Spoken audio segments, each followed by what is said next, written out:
नमस्कार, स्वागत है आपका एक्सरसाइज एक्सप्लेन्ड पे।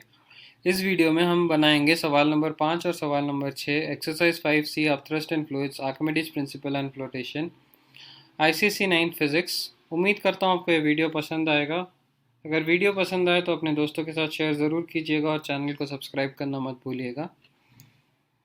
जो पिछले सवाल हैं उनको मैंने पिछले वीडियोज़ में बनाए हैं, उनका लिंक आपको डिस्क्रिप्शन पे मिल जाएगा और जो आगे के सवाल होंगे उनके भी लिंक आपको डिस्क्रिप्शन पे मिल जाएंगे। तो शुरू करते हैं 5वें सवाल के साथ। If the density of ice is 0.9 gram पर सेंटीमीटर क्यूब, यहाँ पे आइस की डेंसिटी दी गई है 0.9 ग्राम पर सेंटीमीटर क्यूब की। Then what portion of an iceberg will remain below the surface of water. तो एक आइसबर्ग में कितनी नीचे रहेगी पानी के समुंदर में। तो यहाँ पर जो डेंसिटी ऑफ सी वाटर है ये दी गई है 1.1 ग्राम पर सेंटीमीटर क्यूब की। अब देखिए दोनों डेंसिटी यहाँ पर ग्राम पर सेंटीमीटर क्यूब में हैं, इनको हम केजी पर मीटर क्यूब में कन्वर्ट कर लेंगे। तो मैं यहाँ पर लिखूँगा रो ऑफ आइस, तो ये दी गई है 0.9 ग्राम पर सेंटीमीटर क्यूब की। तो जब हम ग्राम पर सेंटीमीटर क्यूब को केजी पर मीटर क्यूब में कन्वर्ट करते हैं तो हम 1000 से मल्टीप्लाई करते हैं, तो 0.9 इंटू 1000, तो ये हमें मिल जाएगा 900 केजी पर मीटर क्यूब के बराबर। अब डेंसिटी ऑफ सी वाटर मैं यहाँ पर रो ऑफ SW लिख दूंगा। सी वाटर ये जो है ये दी गई है 1.1 ग्राम पर सेंटीमीटर क्यूब की।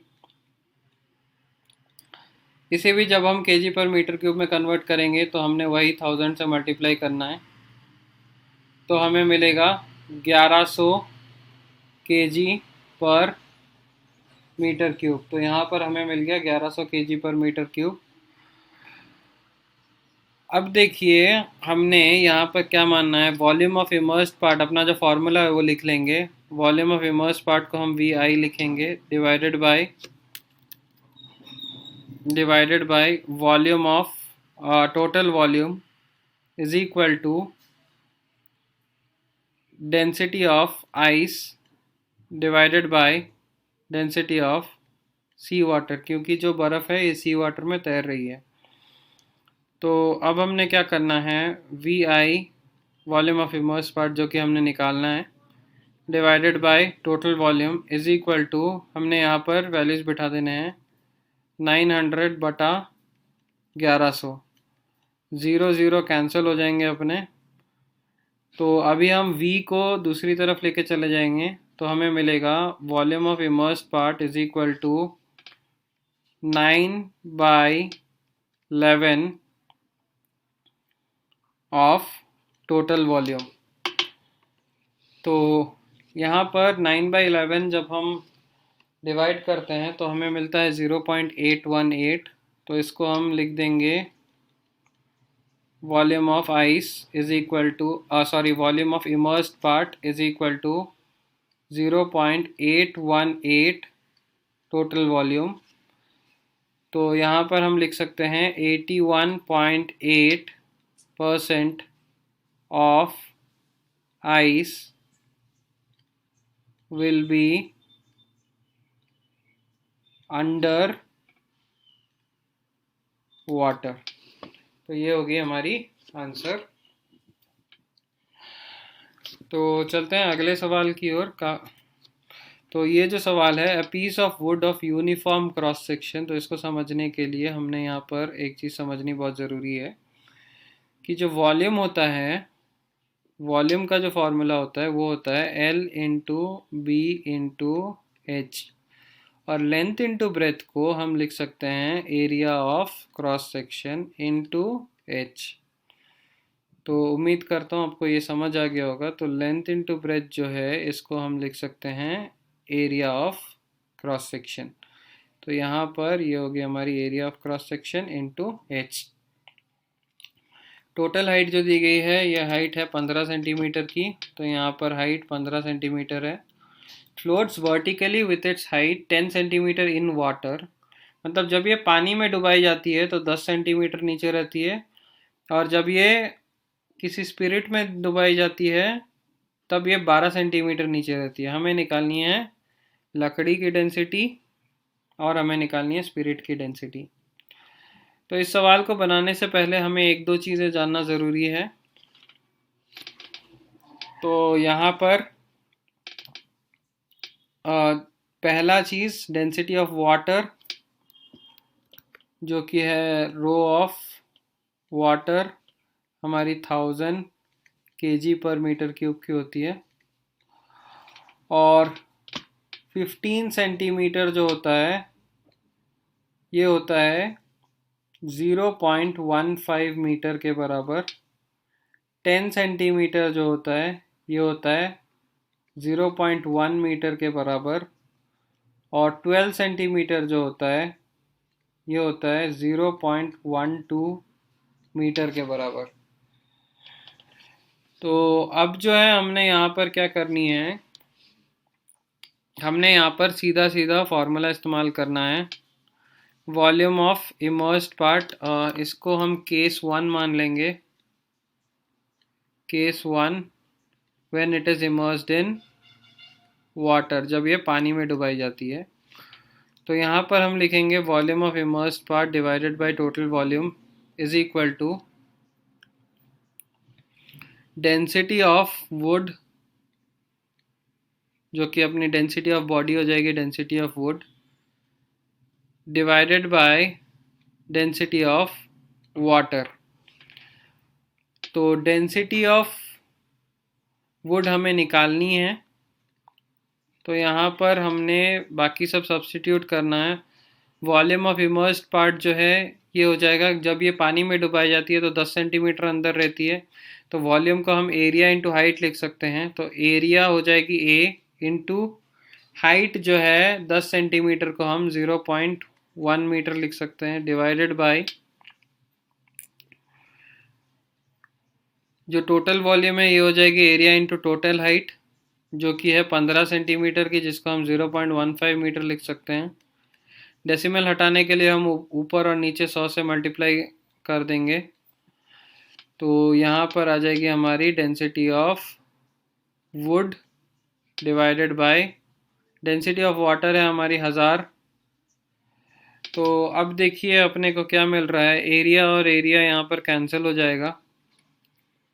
जैसे ही ये मल्टीप्लाई हो रहा है 0.1 इंटू 100 हमें मिलता है 10, तो 10 बटा 0.15 इंटू 100 मिलता है हमें 15 is equal to density of wood divided by 1000।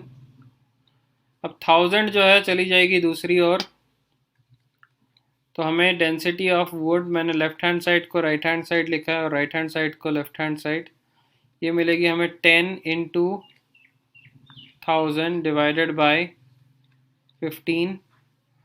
अब देखिए हम इसको 5 से कैंसिल कर सकते हैं, 5 2 ज़ा 10 और 5 3 ज़ा 15, तो हमें मिलता है 2000 डिवाइडेड बाय 3। तो 2000 बाई 3 हमें लगभग मिलती है 667 kg पर मीटर क्यूब के बराबर। तो ये हो गई हमारी डेंसिटी ऑफ वुड। आप इसको ज़रूर यहाँ पर छोड़ सकते हैं, नहीं तो अगर आपको टेक्स्ट बुक की आंसर लानी है जिसमें कि उन्होंने ग्राम पर सेंटीमीटर क्यूब में दिया है, तो हमने इसको डिवाइड कर देना है 1000 से। तो 1000 से डिवाइड करेंगे तो हमें मिलेगा 0.667 ग्राम पर सेंटीमीटर क्यूब। तो अब हमें डेंसिटी ऑफ वुड मिल गई। अब बिल्कुल वही तरीका इस्तेमाल करना है हमें डेंसिटी ऑफ स्पिरिट निकालने के लिए, जब ये स्पिरिट में डूबी हुई रहेगी। तो यहाँ पर हम लिखेंगे volume of immersed part divided by total volume is equal to density of wood divided by density of spirit को हम मान लेंगे डेंसिटी ऑफ एस। तो अब हमने वैल्यूज़ बिठा देने हैं। वॉल्यूम ऑफ इमर्स्ड पार्ट में हमने क्या करना है, फिर से एरिया इंटू जितनी डूबी हुई है उतनी लिखनी है। तो एरिया इंटू 0.12, क्योंकि 12 सेंटीमीटर डूबी हुई रहती है जब ये स्पिरिट में होती है, divided by area of cross section जो कि इक्वल है, इसीलिए ऊपर और नीचे एरिया लिख रहे हैं, इनटू टोटल वॉल्यूम मतलब 0.15। अब देखिए ऊपर नीचे दो प्लेसेस ऑफ डेसिमल है, तो हम इसे 100 से मल्टीप्लाई करेंगे ऊपर और नीचे। तो इज इक्वल टू, यहाँ पर डेंसिटी ऑफ वुड हम 667 की जगह पे 2000/3 लेंगे ताकि हमारे कैलकुलेशंस आसान रहें, divided by density of spirit हमें निकालनी है। अब देखिए एरिया ऑफ क्रॉस सेक्शन ऊपर नीचे कैंसिल हो जाएगा, तो हमें मिलेगा 12 divided by 15 is equal to 2000 divided by 3 into density of spirit.